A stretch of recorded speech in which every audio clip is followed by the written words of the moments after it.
है वो है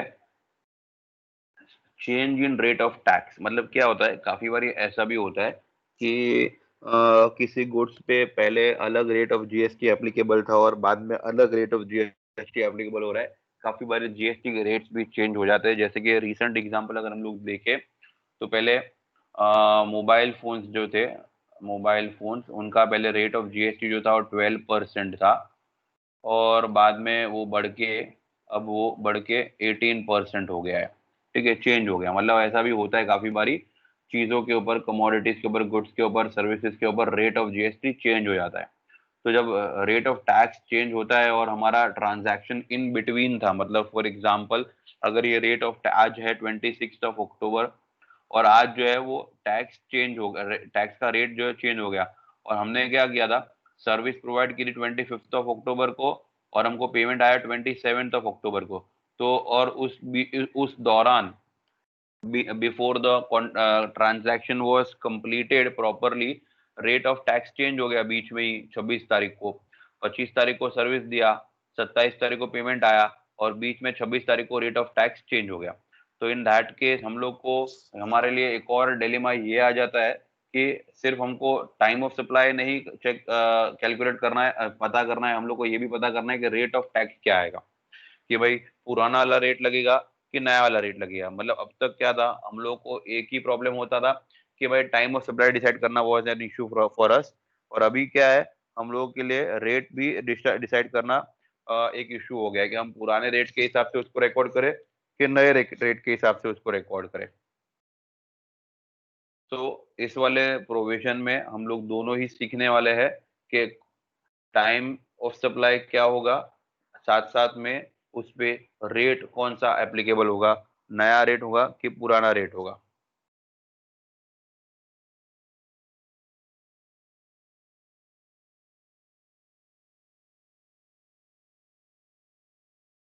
अब प्रोविजन ये काफी लंबा है, लेकिन इसको एक बार समझ लेंगे तो फिर आसानी से समझ में आ जाएगा। और ये वाले प्रोविजन को समझने से पहले मैंने यहाँ पे एक समरी टेबल बनाया हुआ है।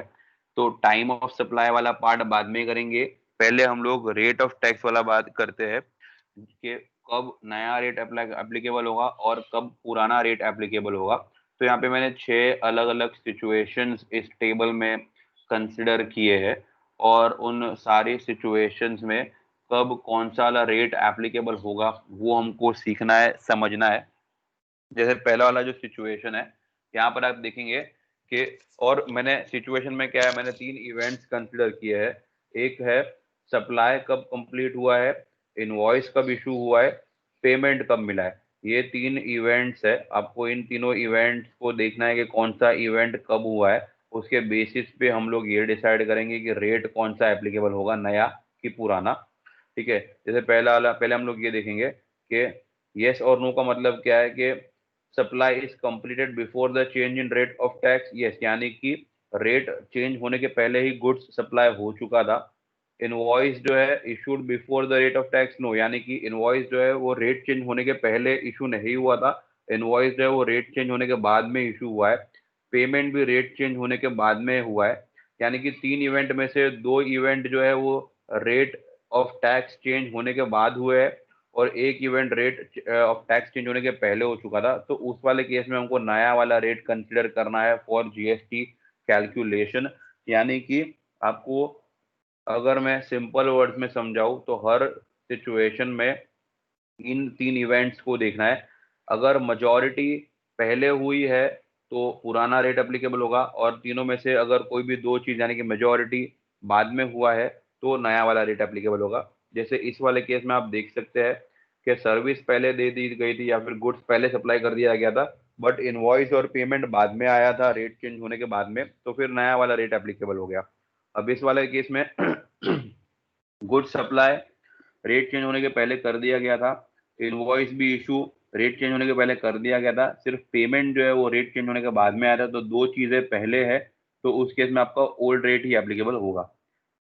थर्ड सिचुएशन में अगर आप अभी ये फिफ्थ वाले कॉलम की बात मैं अभी नहीं कर रहा, अभी सिर्फ मैं एप्लीकेबल रेट ऑफ टैक्स की बात कर रहा हूँ, उसको समझा रहा हूँ मैं अभी सिर्फ फिलहाल सिर्फ। थर्ड वाले केस में अगर आप देखेंगे तो गुड्स जो है वो रेट चेंज होने के पहले सप्लाई हो चुकी है। इनवॉइस जो है वो रेट चेंज होने के बाद में इशू हुआ है, और पेमेंट जो है वो रेट चेंज होने के पहले आ चुका है। तो अगेन 3 में से 2 चीजें जो है वो रेट चेंज होने के पहले हो चुका है, और इस वजह से हमको ओल्ड रेट ही एप्लीकेबल होगा, नया रेट एप्लीकेबल नहीं होगा। फोर्थ चीज, फोर्थ इलस्ट्रेशन अगर आप देखेंगे तो गुड्स जो है वो रेट चेंज होने के पहले सप्लाई नहीं हुए थे, बट इनवॉइस पहले इशू हो चुका था रेट चेंज होने के, एंड पेमेंट भी पहले ही आ चुका था रेट चेंज होने के। तो इस वजह से again because majority of the events have happened before the rate has been change, that is why old rate will be applicable. Fifth case में आप देखेंगे तो सप्लाई बाद में हुई है, इनवॉइस पहले इशू हुआ है, पेमेंट बाद में हुआ है। तो 3 में से 2 चीजें बाद में हुई है रेट चेंज होने के, तो इसलिए नया रेट एप्लीकेबल होगा। अब ये लास्ट वाले इलस्ट्रेशन में आप देखेंगे अगर, तो सप्लाई बाद में हुई है, इनवॉइस बाद में हुआ है, पेमेंट पहले हुआ है, बट 3 में से 2 चीजें बाद में हुई है, तो इसलिए नया रेट एप्लीकेबल होगा। तो आई होप आपको इसके साथ में इतना समझ में आ गया कि कब नया रेट रेट एप्लीकेबल है, कब पुराना रेट एप्लीकेबल है। आपको ये 3 डेट्स कंसिडर करनी है कि गुड सप्लाई कब हुए हैं, इनवॉइस कब इशू हुआ है, पेमेंट कब आया है। इन तीनों में से इन तीनों डेट्स को कंसिडर करके आपको पता करना है कि नया रेट एप्लीकेबल होगा कि पुराना रेट एप्लीकेबल होगा। एक बार हम लोग ये चीज समझ जाएंगे, उसके बाद हम लोग समझेंगे कि प्रोविजन ऊपर के जो ये प्रोविजन है उसको समझेंगे। ठीक है, so I first want you to understand this table. एक बार इस टेबल को अच्छे से देख लो, और कोई डाउट है, कोई क्वेरी है तो let me know.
Okay, so अभी I want to explain this provision of change in rate of tax.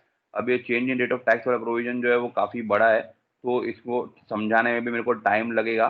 तो what I want to tell you is, 1 घंटा हो चुका है, और तो हम लोग क्या हर 1 घंटे बाद ब्रेक लेते ही है, तो हम लोग पहले ब्रेक ले लेते हैं। ब्रेक के बाद हम लोग इस सेशन को रेज्यूम करेंगे, और ये वाला जो प्रोविजन है, बड़ा वाला प्रोविजन, वो मैं आपको समझाने की ट्राई करूंगा। इसको समझने के बाद हम लोग इसके ऊपर बेस्ड इलस्ट्रेशन भी सॉल्व करेंगे, और जैसा हमारा आज इनके ऊपर बेस्ड इलस्ट्रेशन भी हो जाएगा, तो हमारा आज का सेशन यहीं पर हम लोग वाइंड अप कर लेंगे। So for now, I want you to take a break of 5 minutes. Come back by 11:05, and we'll resume the lecture, and we'll start with the provision of change in rate of tax.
Okay fine, so I hope all are back by now.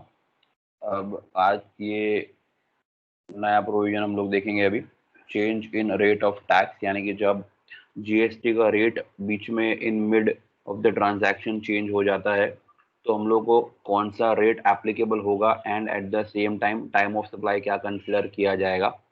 तो rate कौन सा applicable होगा ये तो हम लोग ने अभी अभी जस्ट समझ लिया है। तीन मेन इवेंट्स है कि सप्लाई कब हुआ है, इनवॉइस कब इशू हुआ है एंड पेमेंट कब हुआ है। उन तीनों डेट्स को देखना है। तीन में से अगर कोई भी दो डेट्स जो है before the change in rate हुई है तो हम लोग ओल्ड रेट यूज करेंगे, और तीन में से कोई भी दो dates if they are following after the rate is change then in that case we will apply new rate of GST. ठीक है, अब हम लोग टाइम ऑफ सप्लाई भी कंसिडर कर लेते हैं इस प्रोविजन को देख के। ठीक है, प्रोविजन पढ़ लेते हैं। Notwithstanding anything contained in section 12 और section 13 the time of supply where there is a change in the rate of tax in respect of goods और सर्विसेज और both shall be determine in the following manner. तो ये क्या है, ये service के लिए और गुड्स के लिए दोनों के लिए ये प्रोविजन एप्लीकेबल है। ऐसा नहीं है कि गुड्स के लिए ये प्रोविजन है तो सर्विस के लिए कोई और, दोनों के लिए ये प्रोविजन एप्लीकेबल है। In case the goods or services or both have been supplied before the change in the rate। तो ये प्रोविजन को दो पार्ट में डिवाइड किया है इसको समझने के लिए। पहला वाला पार्ट जो है क्या है कि इन केस द गुड्स और सर्विसेज और both have been supplied before the change in the rate of tax. ठीक है, अगर गुड्स को या सर्विस को आपने रेट चेंज होने के पहले सप्लाई किया है, रेट नहीं चेंज हुआ और पहले गुड्स सप्लाई हो गए, तो उस केस में टाइम ऑफ सप्लाई क्या होगा वो समझेंगे। I'll erase these things so that I can write over here. एक मिनट।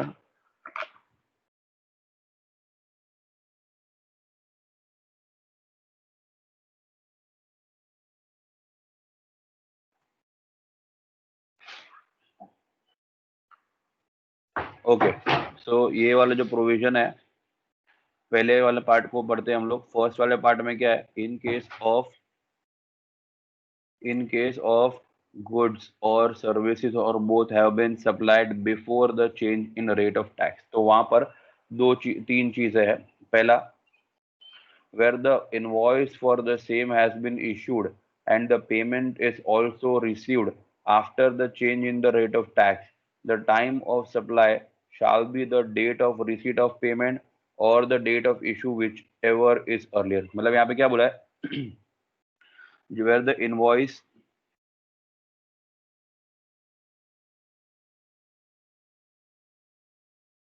date of invoice, ठीक है, क्या बोल रहे थे, where the invoice for the same has been issued and the payment is also received after the change in the rate of tax। तो date of payment, दोनों ही चीजें मतलब रेट ऑफ टैक्स के चेंज होने के बाद हुई है। मतलब गुड्स तो पहले सप्लाई हो चुका है क्योंकि पार्ट वन है ही वो, कि ये पार्ट वन मतलब हम लोग उस सिचुएशन की बात कर रहे हैं जहां पर गुड्स या फिर सर्विस रेट चेंज होने के पहले सप्लाई कर दी गई है। अब उसके अंदर सब सिचुएशन ये है कि गुड्स तो पहले सप्लाई हो गया है बट इनवॉइस जो है वो आफ्टर है, डेट ऑफ पेमेंट जो है वो भी आफ्टर है, यानी कि after the rate of change. तो उस वाले केस में time of supply shall be the date of receipt of payment और the date of issue of invoice whichever is earlier. तो इस वाले केस में इन दोनों में से जो भी अर्लियर होगा उसको हम लोग टाइम ऑफ सप्लाई कंसिडर कर लेंगे। ये पहला वाला सिचुएशन है। अब दूसरा वाला सब सिचुएशन जो है वो ये है where the invoice has been issued prior to change, यानी कि दूसरा वाला, अब डेट ऑफ इनवॉइस जो है वो बिफोर है, यानी कि prior to rate of change, prior to change of rate, but the payment is received after the change in rate. तो डेट ऑफ पेमेंट जो है वो आफ्टर है, तो उस केस में the time of supply shall be the date of issue of invoice. तो उस केस में टाइम ऑफ सप्लाई क्या आएगा, date of issue of invoice को टाइम ऑफ सप्लाई कंसीडर कर लेंगे। अब इसके अंदर third sub situation where third sub situation देखते हैं क्या है इसमें, क्या बोला है, where the payment has been received before the change in the rate of tax. Payment जो है पहले हो चुका है, date of payment before, but the invoice for the same is issued after the change in rate. Date of invoice जो है वो after है, तो उस केस में time of supply shall be the date of receipt of payment. तो इस case में date of receipt of payment यानी कि जो बिफोर है वो वाला डेट कंसिडर कर लेंगे। तो आपको ध्यान में क्या रखना है, जब गुड्स या फिर सर्विस रेट चेंज होने के पहले दे चुके हैं हम लोग या फिर सप्लाई कर चुके हैं, तो उस केस में आपको दो डेट्स कंसिडर करनी है, इनवॉइस कब इशू हुआ है और पेमेंट कब इशू हुआ है। अब अगर दोनों ही बाद में इशू हुए हैं रेट चेंज होने के, तो दोनों में से विच एवर इज अर्लियर आप कंसिडर कर लो as your time of supply. अगर दोनों में से कुछ भी चीज बिफोर हुई है तो बिफोर वाले को आप टाइम ऑफ सप्लाई ले लो। जैसे कि दूसरे वाले केस में आप देख सकते हो कि इनवॉइस पहले इशू हुआ है, पेमेंट बाद में हुआ है, तो इनवॉइस का डेट ले लो। पेमेंट पहले हुआ है, इनवॉइस बाद में हुआ है, तो पेमेंट का डेट ले लो। ठीक है, ये पहला वाला सिचुएशन है, पहला वाला main situation when the goods और services are supplied before the change in rate of tax. अब हम लोग दूसरे वाले सिचुएशन की बात करें, अगर इन केस द गुड्स और services both have been supplied after the change in rate, अगर गुड्स और सर्विस जो है वो रेट चेंज होने के बाद सप्लाई करी गई है, तो उस केस में भी सिमिलर तरीके से तीन सब सिचुएशंस है, पहला, दूसरा और तीसरा। तो कौन से सिचुएशन में क्या होगा टाइम ऑफ सप्लाई देख लेते हैं। Where the payment is received after the change, यानी कि पहले वाले में डेट ऑफ पेमेंट जो है वो आफ्टर है, but the invoice has been issued prior to change, यानी कि डेट ऑफ इनवॉइस वो जो है वो है बिफोर है, यानी कि prior to change. The time of supply shall be the date of receipt of payment. तो इस वाले केस में टाइम ऑफ सप्लाई क्या होगा, date of receipt of payment, यानी कि आफ्टर वाली चीज को वो लोग कंसिडर कर रहे हैं। फिर सेकेंड सब सिचुएशन में आ जाते हैं, where the invoice has been issued and payment is received before the change in rate of tax. तो उस वाले केस में, यानी कि सेकेंड सब सिचुएशन की अगर मैं बात करूं, तो date of invoice as well as date of payment दोनों ही बिफोर है, तो उस केस में time of supply shall be date of receipt of payment और date of issue of invoice whichever is earlier. ठीक है, तो इस केस में आपको विच एवर इज अर्लियर जो भी होगा उसको हम लोग टाइम ऑफ सप्लाई कंसिडर करेंगे, जब डेट ऑफ इनवॉइस भी रेट चेंज होने के पहले इशू हो गया था और पेमेंट भी रेट चेंज होने के पहले हो गया था। Talking about the third sub situation, where the invoice has been issued after the change in the rate, यानी कि थर्ड वाले सिचुएशन में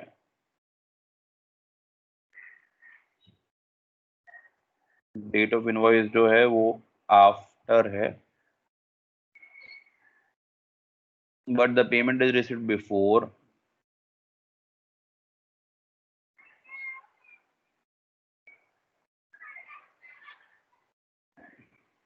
तो उस वाले क्या है टाइम ऑफ सप्लाई,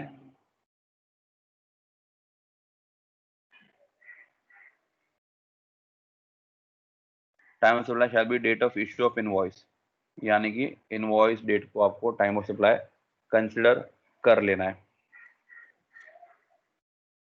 ठीक है, so this is the provision for both the situations.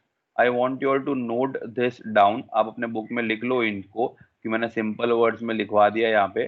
पहला वाला सिचुएशन जब गुड्स और services are supplied before the change in rate, तो उसके अंदर ये तीन सिचुएशंस में आपको ये टाइम ऑफ सप्लाई कंसिडर करना है, और दूसरा वाला सिचुएशन ये है। So I want you to note this down, otherwise the provisions are difficult to interpret. Okay, तो लिख लो इनको।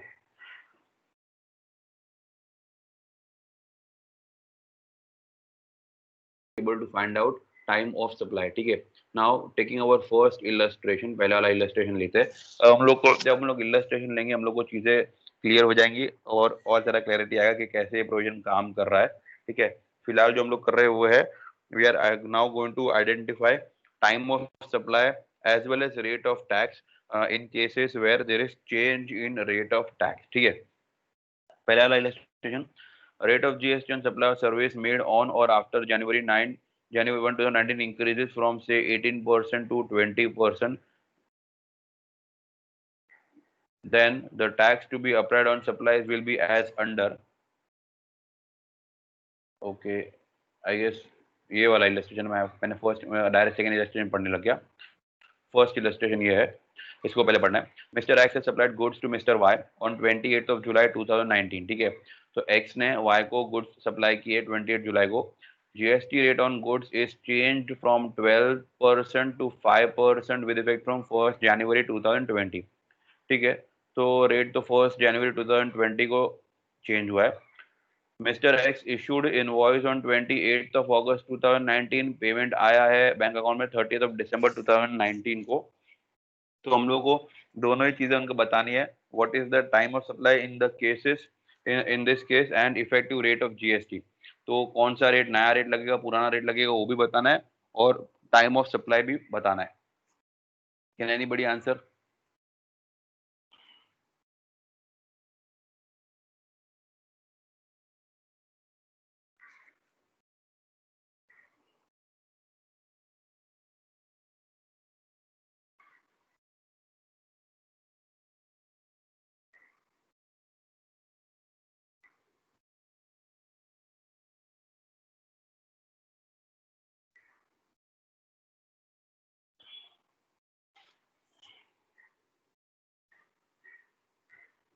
ओके ओके ओके, 12% आ रहा है रेट लोगों के हिसाब से, और 28 अगस्त आ रहा है टाइम ऑफ सप्लाई।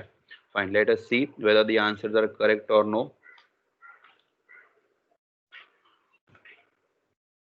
ठीक है, तो हम लोग यहाँ पे प्रोविजंस को अप्लाई करके देखते हैं। अब पहले रेट डिसाइड कर लेते हैं। रेट में हम लोग हमेशा 3 इवेंट्स देखते हैं कि इनवॉइस कब इशू हुआ है, पेमेंट कब आया, और सर्विस कब दी है, या फिर गुड्स कब सप्लाई किया है। तो डेट ऑफ सप्लाई है 28 of July, which is following before the rate of change of rate, क्योंकि रेट जो है वो 1 जनवरी 2020 को चेंज हुआ है। तो उसके पहले पहले हमने गुड्स सप्लाई कर दिए है, उसके पहले पहले हमने इनवॉइस भी इशू कर दिया, और उसके पहले हमको पेमेंट भी आ गया। तो सारी चीजें जो है पहले ही हो गई है रेट चेंज होने के। तो इस वजह से जो रेट है वो पुराना वाला रेट ही लगने वाला है। मेजोरिटी चीजें क्या, ऑलमोस्ट तीन सारे इवेंट्स बिफोर में ही फॉल कर रहे हैं, तो पुराना रेट ही एप्लीकेबल होगा, दैट इज 12%। तो as far as rate of GST is concern, जिन्होंने भी 12% आंसर दिया है वो करेक्ट आंसर है। अब बात करते हैं टाइम ऑफ सप्लाई की। तो टाइम ऑफ सप्लाई में ये कौन से वाले सिचुएशन में फॉल करता है, पहले तो वो देख लेते हैं। जैसे कि टाइम ऑफ सप्लाई हम लोग दो अलग अलग केसेस में डिवाइड करके देखते हैं। तो पहला वाला केस जो है वो क्या है, इन केस द गुड्स और सर्विसेज और both have been supplied before the change in rate of tax. तो यहाँ पर भी ऐसा ही हुआ है, हम लोग ने गुड्स तो पहले ही सप्लाई कर दिए थे, तो इसलिए हम लोग इस वाले सिचुएशन में फॉल करते हैं, फर्स्ट सिचुएशन में। तो उस केस में अब हमको देखना है कि date of invoice and date of payment before है कि आफ्टर है। तो हमारे केस में दोनों ही चीजें बिफोर बिफोर ही है, यानी कि आ गया ये रहा illustration. So in our case rate of क्या बोले, time of supply, in our case the date of invoice is also before the change in the rate of tax, and time of invoice is also before the change in rate of tax। तो उस वाले case में हमारा जो time of supply है वो क्या होगा, आंसर क्या आया है लोगों का, let me see. the students have given answer as 28th of August, and that is correct answer। 28 of August is the correct answer, क्योंकि इनवॉइस हमने टाइम पर इशू किया है कि नहीं वो भी देख लेते हैं। हमने गुड सप्लाई किया 28 ऑफ जुलाई को, इनवॉइस हमने 28 ऑफ अगस्त को कर दिया था, that is July August 30 days तक में कर लिया। तो इनवॉइस जो टाइम पर इशू हो गया है, तो उस केस में क्या, डेट ऑफ इनवॉइस या फिर date of payment whichever is earlier, तो फिर डेट ऑफ इनवॉइस जो है 28 अगस्त है, पेमेंट जो है 30 दिसंबर है, तो इसलिए 28 अगस्त 28 of August is our time of supply. So answers given by all of them are absolutely correct. 28 of August is the correct answer.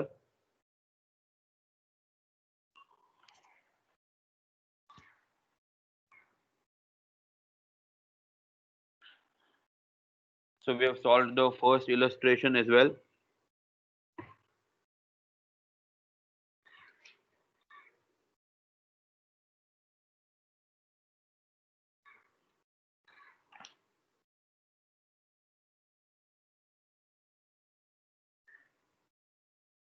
उसके बाद coming to the next illustration.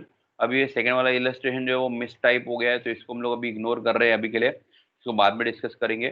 Coming to the third illustration. Third illustration पे आ जाते हैं.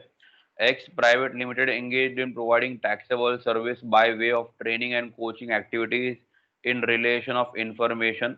ठीक है, coaching service दे रहे हैं X private limited. Accounting and auditing since first, जो अकाउंटिंग एंड ऑडिटिंग की सर्विस दे रहे हैं कब, since 1 July 2019, has the following details in respect of that activity for the month of September 2019. Date of issue of invoice 16th of September, date on which payment received 33rd of October, amount at 2,50,000. ठीक है, ये तीन अलग अलग तरीके के invoice की date से तीन सिचुएशंस है. उसके बाद उन्होंने बोला है the date of change in effective rate of tax in this case is 1 September 2019. यानी कि 1 सितंबर को जो है रेट ऑफ टैक्स चेंज हो गया था. 12% से 18% हो गया. पहले 12% था, बाद में it got changed to 18%. These services are rendered in August 2019. ये सारी सर्विसेज जो है अगस्त 2019 में रेंडर करी गई है, जो ऊपर के जो तीन डेट्स बताए हैं. Find the time of supply of service and effective rate of tax and due date of payment of tax. अब ड्यू डेट ऑफ पेमेंट जो है वो तीसरी चीज है, वो हम लोग, मैं बताऊंगा तुमको कि कैसे वो पता करनी है, तो उसके ऊपर हम लोग बाद में बात करेंगे. पहले हम लोग रेट ऑफ टैक्स डिसाइड कर लेते हैं. तीनों के केस में रेट ऑफ टैक्स क्या एप्लीकेबल होगा. पहले फर्स्ट वाले की बात करते हैं. तो फर्स्ट वाले केस में 16 सर्विस दी है. कभी सर्विस तो सब एक ही टाइम पर दिया हुआ है, कहाँ गया, service was rendered on August 2019. ठीक है, तो सर्विस जो है वो अगस्त 2019 को दिया है. और इनवॉइस जो है वो 16th ऑफ सितंबर 2019 को इशू किया है. डेट हम लोग को, पेमेंट जो हम लोग को मिला है वो 3 अक्टूबर को मिला है, और अमाउंट जो मिला है वो 2,50,000 का मिला है. तो पहले मेरे को रेट ऑफ टैक्स बताओ. इस फर्स्ट वाले केस में रेट ऑफ टैक्स क्या आएगा.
ओके, 18% आंसर दिया हुआ है.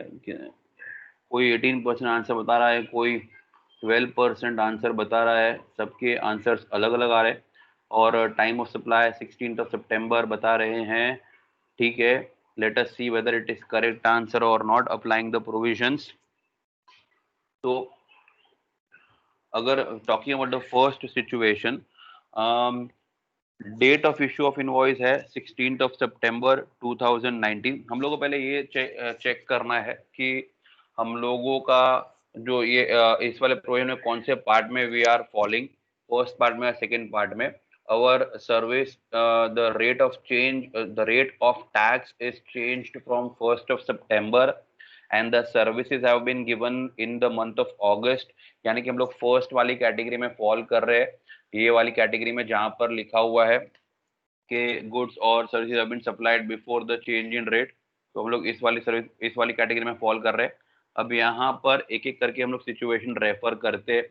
फर्स्ट वाले केस में क्या है, डेट इशू इनवॉइस जो है वो बाद में इशू हुआ है, रेट चेंज होने के बाद में इशू हुआ है, पेमेंट भी बाद में आया है, रेट चेंज होने के बाद में आया, यानी कि दोनों ही आफ्टर है।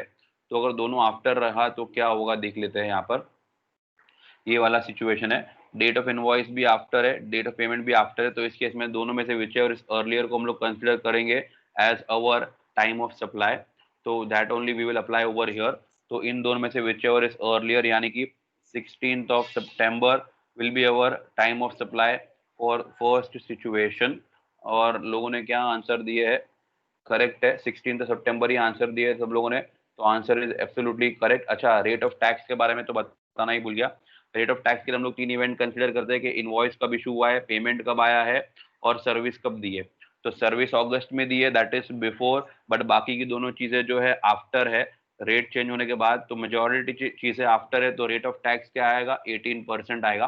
तो 18% जिन्होंने रेट ऑफ टैक्स बताया है वो भी करेक्ट आंसर है, और 16th of September time of supply बताया जिन्होंने वो भी करेक्ट आंसर है। Very good. Moving to the second example, second situation में मेरे को बताओ रेट ऑफ टैक्स क्या आएगा एंड टाइम ऑफ सप्लाई क्या आएगा।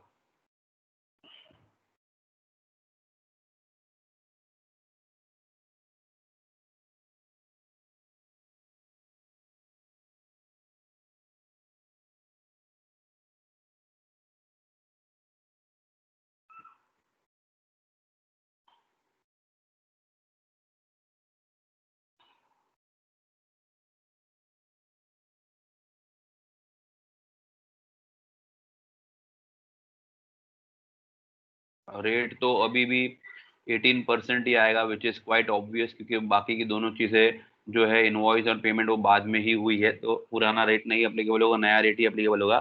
और time of supply all of them are giving answer है 6th of October।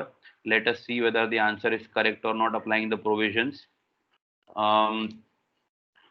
यहाँ पर अगेन दोनों ही चीजें आफ्टर आफ्टर ही है, तो जैसे फर्स्ट वाली सिचुएशन में भी दोनों चीजें आफ्टर थी, वैसे सेकंड वाली सिचुएशन में भी दोनों चीजें आफ्टर है। तो दोनों में से whichever is earlier will be our time of supply, 20 अक्टूबर और 6 अक्टूबर, विच एवर इज अर्लियर। तो 6 October is our time of supply. तो जिन्होंने भी 6 अक्टूबर आंसर दिया है, the answer is correct.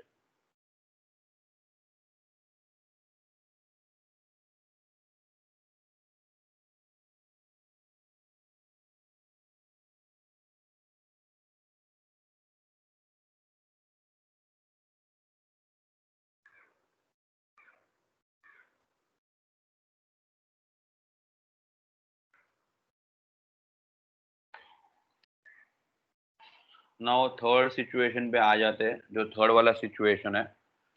Third situation का मेरे को बताओ क्या आएगा, रेट ऑफ टैक्स एंड क्या आएगा टाइम ऑफ सप्लाई।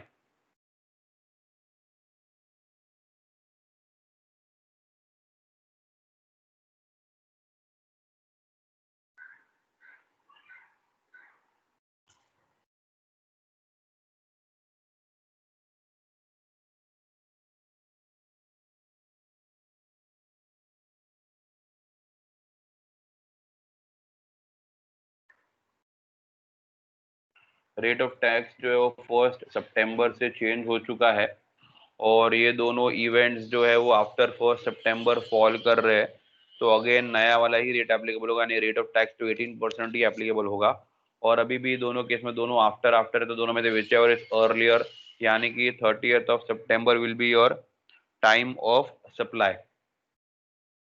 तो जिन्होंने भी आंसर दिया है 30th of September and 18% as time of rate of tax are correct answer. एक आध जने ने गलती से 12% आंसर दे दिया है, तो वो ध्यान दे दे, यहाँ पे 12% नहीं है, 18% है।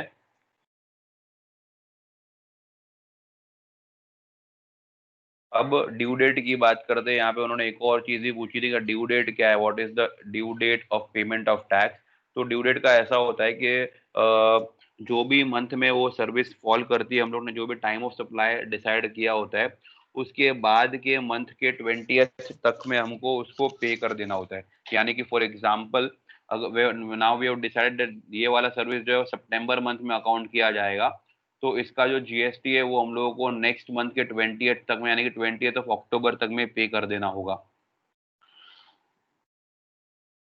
सेकेंड वाले का हमने 6th ऑफ अक्टूबर डिसाइड किया है, तो इसको नेक्स्ट मंथ के 20th यानी कि 20th ऑफ नवंबर तक में हमको पे करना होगा।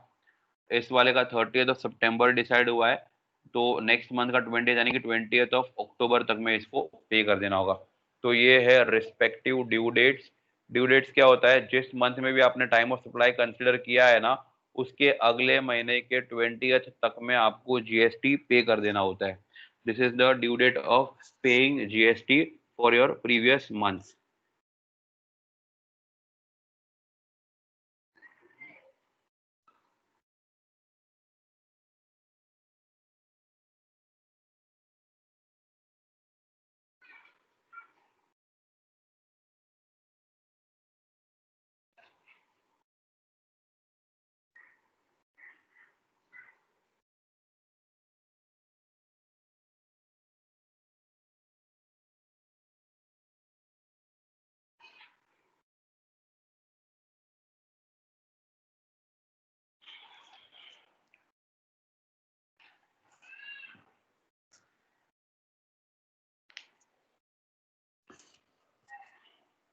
सो आई होप आप लोग को ये वाला इलस्ट्रेशन भी समझ में आ गया होगा, और ड्यू डेट कैसे पता करते हैं वो भी समझ में आ गया होगा। Moving to the next illustration. ठीक है, फोर्थ इलस्ट्रेशन देखते हैं हम लोग। यहाँ पर क्या है, mister Rajesh Singla is engaged in providing taxable service. GST was chargeable at the rate of 9% up to 30th of May 2019. However, with effect from 1st of June 2019, the rate of GST has been increased to 15%. यानी कि there is a change in the rate of tax from 1st of June 2019. Determine the time of supply, एक ये पता करना है, as well as consequent applicable rate of GST, कौन सा rate applicable होगा वो भी पता करना है। In each the of the following independent cases of provision of service. ठीक है, तो 3 केस है, एक एक करके हमको सबके टाइम ऑफ सप्लाई और रेट ऑफ टैक्स बताने हैं।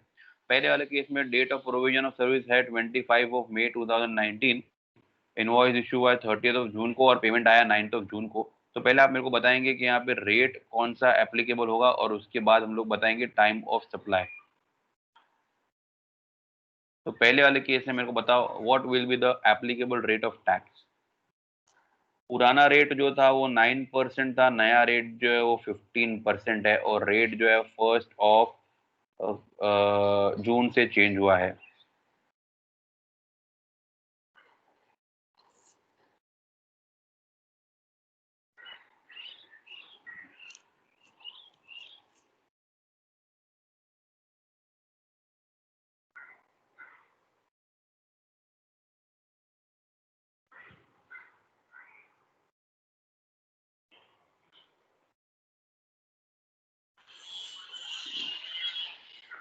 Okay, students have given answer as 15% for rate of tax.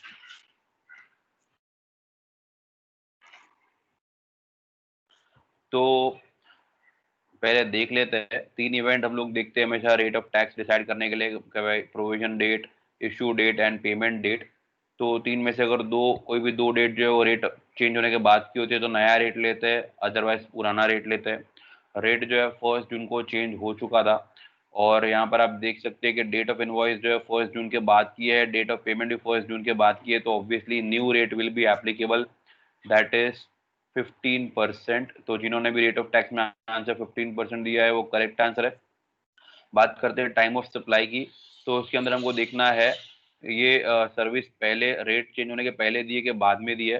तो service is being provided before the change in rate, यानी जो हमारा प्रोविजन है उसकी कैटेगरी में ये फर्स्ट वाली कैटेगरी में फॉल करता है, और वहां पर ये दोनों आफ्टर आफ्टर है, यानी डेट ऑफ इनवॉइस भी आफ्टर है, डेट ऑफ रिसीट भी आफ्टर है।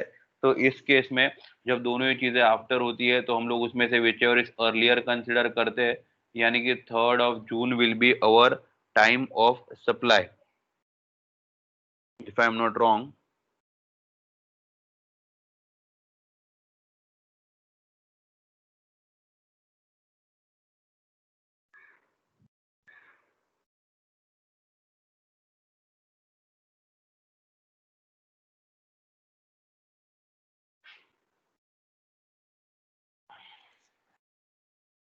And all those who have given answer as 3rd of June as the time of supply are correct answers. Rate of tax would be new rate, that is 15%, and time of supply would be 3rd of June, because both the events, that is issue of invoice and date of payment, are falling after the change in rate of tax, and in that case we have to consider earlier of both, and hence 3rd of June becomes our time of supply for the first case. Now coming to the second case, let me know what would be the applicable rate of GST in the second case. Dates आपके सामने है, provision का date, payment का date और invoice का date.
Okay, so talking about the second case, students have given answer as 15% applicable rate of tax and 28 of May as time of supply. Let me check if it is correct. Service जो rate change होने के बाद में दी है, invoice rate change होने के पहले and payment rate change होने के बाद में. तो तीन में से दो इवेंट जो है वो बाद में हुआ है, तो बाद वाला रेट एप्लीकेबल होगा, यानी कि 15% नया वाला रेट एप्लीकेबल होगा. तो जिन्होंने भी 15% आंसर दिया है, करेक्ट आंसर है. Talking about time of supply, अब यहाँ पर क्या है, प्रोविजन जो है रेट चेंज होने के बाद में दी है, यानी कि पहली बार हमारे सामने ऐसा वाला सिचुएशन आया है जहाँ पर गुड्स आर और services are given after the change in rate, यानी कि दूसरा वाला सिचुएशन है. तो इसमें इनवॉइस जो है बिफोर है और पेमेंट जो है आफ्टर है. तो हम लोग ऊपर जाके देखते हैं प्रोविजन में, ये हमारा सेकेंड वाला टाइप का प्रोविजन में फॉल करता है, जहां पर इनवॉइस आफ्टर है और पेमेंट बिफोर है. ये वाला केस आ गया, invoice is after and payment is before. तो इस वाले केस में डेट ऑफ इनवॉइस जो है will be considered as our time of supply. तो डेट ऑफ इनवॉइस, यानी कि हमारा डेट ऑफ इनवॉइस क्या था, 28 of May. तो 28 of May is the answer as time of supply. तो सब लोगों ने यही आंसर दिया है. वेरी हैप्पी टू सी के सब लोगों ने करेक्ट आंसर दिया है. Very good, very nice. 28 of May is correct answer. ऊपर जाके प्रोविजन अप्लाई किया है मैंने, सेकेंड वाले पार्ट को बिलोंग करता था ये, क्योंकि यहाँ पर सर्विस जो है रेट चेंज होने के बाद दी है, और फिर इनवॉइस जो है वो बिफोर है और पेमेंट जो है वो आफ्टर है. तो बिफोर आफ्टर वाले कॉम्बिनेशन में उन्होंने क्लियरली बोला है कि इनवॉइस डेट को आप टाइम ऑफ सप्लाई कंसिडर करो. So we just have to stick to the provision, इसलिए वो प्रोविजन हमको याद रखना पड़ेगा. अभी तो क्या हमारे पास लिखा हुआ है तो हम जाके प्रोविजन में देख करके इंटरप्रेट कर रहे हैं, लेकिन बाद में आपको ये प्रोविजन याद रखना पड़ेगा at the time of your exam. ठीक है. Coming to the third and the final case, मेरे को यहाँ पर भी बता दो क्या आएगा रेट ऑफ टैक्स एंड क्या होगा time of supply.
Okay, so students are giving answer as 9% for rate of tax in 28 of May as time of supply.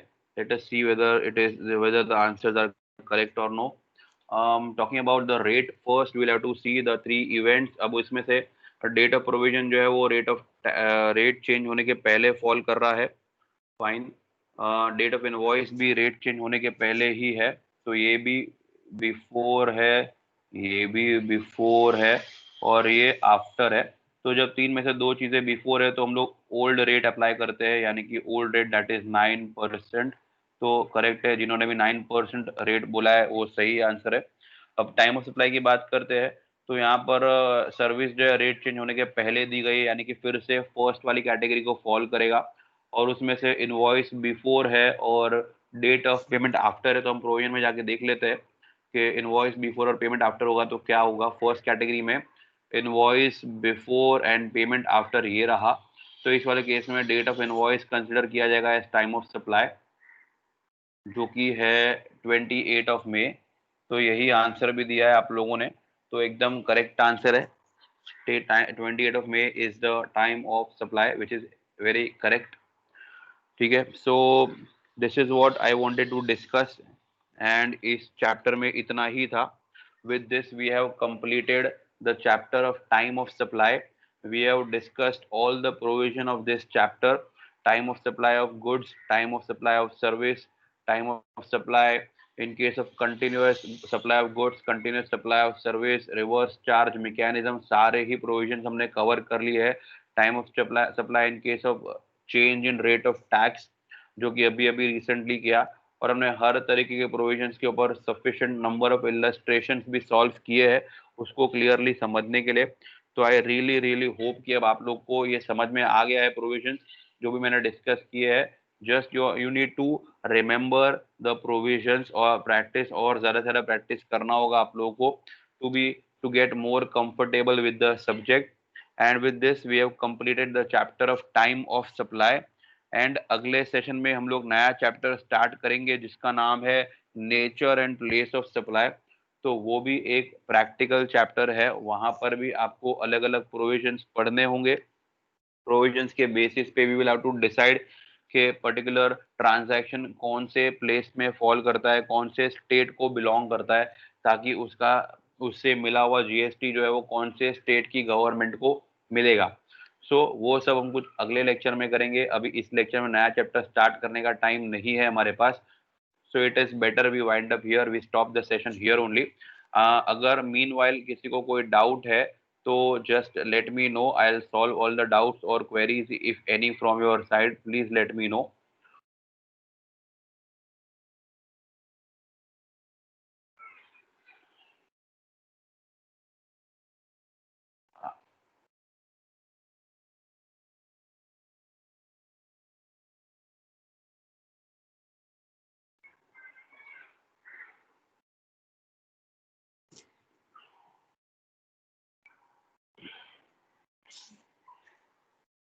I'll wait for a couple of minutes if anybody wants to ask any doubt, any queries.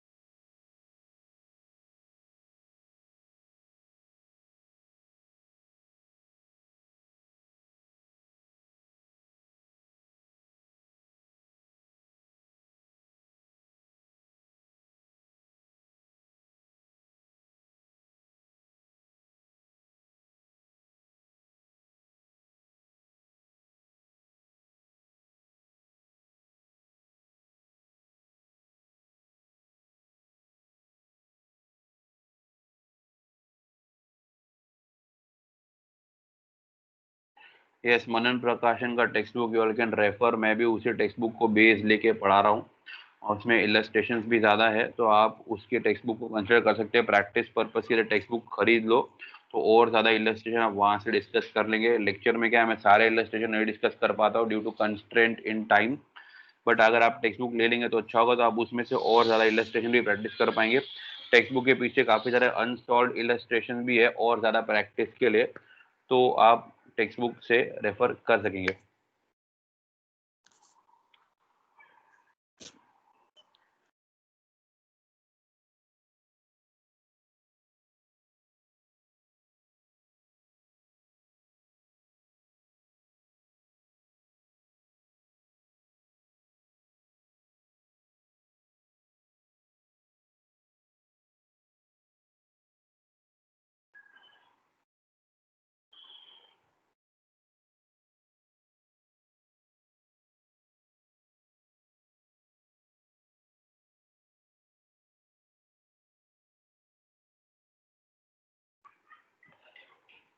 ठीक है, तो I'll end the session here itself. See you all in the next lecture, next Monday, तभी नया chapter start करेंगे। Thank you all, bye bye, have a good day.